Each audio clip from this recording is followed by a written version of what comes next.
أو صفاته الخلقية كانت عظيمة. يعني انظر إلى عامة الناس، عندما نحن دائما عندما نصف الناس عموما الوصف يكون وصف الخلق، لا يكون وصف الخلق إلا في الكمال، لا يكون وصف الخلق إلا في الكمال، كما وصف النبي صلى الله تعالى عليه وسلم، أوصاف النبي عليه أفضل الصلاة والسلام خلقية وخلقية.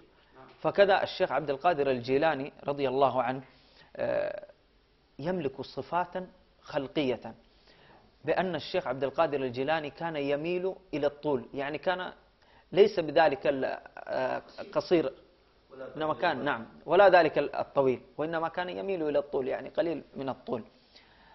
أيضا تبدو عليه أمارات النبل والاستقامة.